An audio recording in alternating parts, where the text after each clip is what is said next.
All right, so Valentina Shevchenko is defending her belt against Alexa Grasso here in less than 2 weeks on March 4th.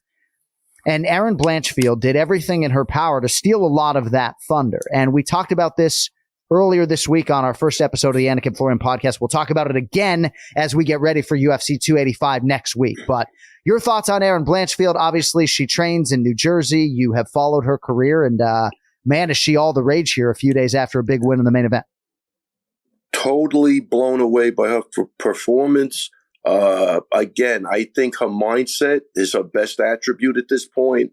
Man, cold-hearted, I think is a great name. She cold-blooded. Really cold-blooded? Yeah. Cold-hearted. Works too. I don't know that she's but just the confidence and she's got the chops to back it up now. I mean, she stood in the pocket with Andrade, and she got what she wanted eventually. So I think, I'm intrigued. I mean, I love it. She really kind of, not totally, but she reminds me kind of like Weidman. They're coming up and they get those certain fights where you could go right or left, and they always go the right way. You know what I mean? This was a big fight. She took that on last minute to have Andrade thrown at you. I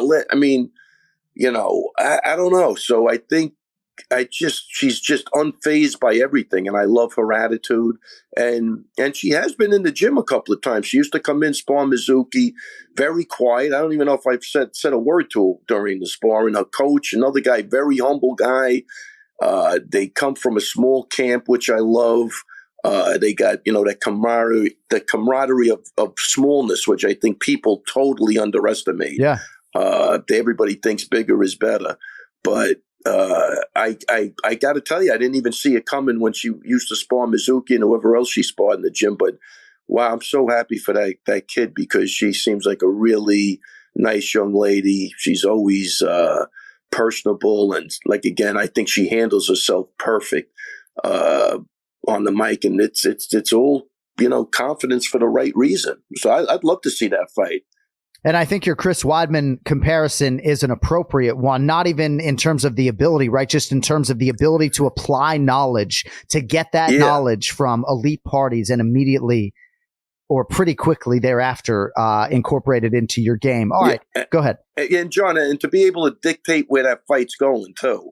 And when they get it there, remember Weidman was just hammer people. He had a couple of good knockouts too. The Munoz knockout, I think, put him on the map, which was beautiful. That elbow, just a great, I don't know. I mean, that was a really good moment against a guy that was making waves. Right. So kind of similar. I don't know. I feel for some reason that's what I felt. I watched that fight live that night, and I go, wow, this kid's special. I mean, plus she's so young. She could trip and fall a couple of times. It's not going to matter if she keeps growing. Yeah. So I think that's why she's more dangerous than anything. Yeah. She could take risks, and she deserves to have those opportunities now. And all she has to do is, if she doesn't win, use them as learning experiences. She's only going to be better, and she's got plenty of time.